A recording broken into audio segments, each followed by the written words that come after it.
Today, Office Talk returns. We haven't done this in a long time, but we are going to take some questions from the audience, questions from the people watching these videos, the people following my Instagram, and we are going to answer them each in an individual video in the office directly for you. So the first question is, really good question, power building. What exactly is it and who should be training with a power building approach? So power building is literally exactly what it sounds like.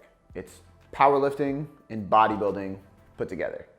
Power building. It's very, very simple, and it's actually a really good strategy for anybody who is interested in gaining size and strength. So maybe you want to look better. You want to build muscle or maintain muscle during a cut or build muscle during a surplus. But you also want to have some athleticism and be strong.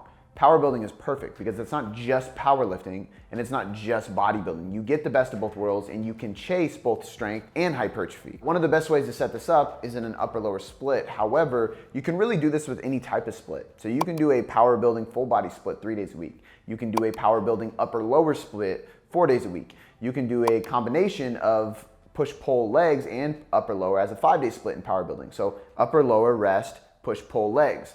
You can also do a push-pull legs repeat split 6 days a week. So you can do this anywhere from 3 to 6 times per week and implement this strategy into any type of programming as far as the weekly split goes, because power building is a style of training. And we can set this up in an upper-lower split just to keep it simple for you guys. So if we're doing an upper-lower split, we're always going to have one compound lift of the day that is kind of our bread and butter. This is our metric-based movement that we are after and trying to progress over time. So if we have an upper-lower split throughout the week, that might look like bench, squat, overhead press, deadlift. And we're staying somewhere in between the ranges of 3 to 8 reps. You're not going super high, you're not going too low to a 1 rep max unless you are testing every once in a while. But for the most part, we're staying in that strength hypertrophy range. 3s, 5s, and 7s are usually what I like to do, and you can do that in a linear fashion. So each week, drop 2 reps, add load, and then cycle back every 3 weeks. And it's a good way to consistently build strength in the bench, squat, overhead press, and deadlift. After that, you set up accessory movements. So that's kind of our powerlifting side of it, right? The compound lifts. Now we step into the accessory movements, and we're still gonna take a powerlifting approach here, but we're gonna approach it with a little bit of bodybuilding in mind. And what I mean by that is we're gonna set up the next exercise to be something that's supplemental or as an accessory for those powerlifting movements, those compound lifts. So a good example of this on that upper-lower split would be pretty simple. After the bench press, maybe we're doing a dumbbell military press. That's going to both help our bench press and it's going to help our overhead press that comes on Thursday or Friday, however you're splitting up your workouts. On your squat day, you might have your first accessory with an RDL. On your overhead press day, you'll have a dumbbell bench press, and on your deadlift day, you might have some kind of lunge variation, a Bulgarian split squat, a walking lunge, a step up, a reverse lunge, something along those lines, a unilateral movement, focusing on quad and a little bit of glutes.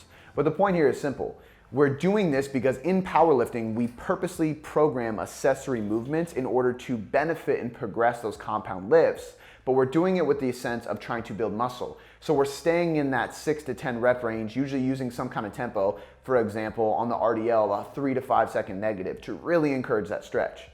After this accessory movement, now we're going straight bodybuilding and we are going to be hammering out the isolation work. So this is where we're gonna fill the rest of the day with things like curls, lateral raises. On a squat day, it might be leg extensions, leg curls, calf raises. On an overhead press day, it might be chest flies and tricep push downs. On a deadlift day, it might be a glute ham raise, hip thrust, things like that. But no matter what we are doing here is we're structuring the day of a power building session as powerlifting, power building, bodybuilding. And when we sequence it that way, we are combining the two aspects of getting strong and building muscle and putting them together for an all-around great program. I recommend this style of training to beginners, novice, and advanced individuals. Anybody who is really after both size and strength, this is gonna work great. We have a lot of programs like this in the Tailored Trainer, and I recommend this to a lot of natural lifters who are just trying to change their physique, because I think if you completely ignore functional strength with functional movements and functional equipment like the barbell deadlift or squat or overhead press or bench press, I think you're missing out on a big key element of training progressively.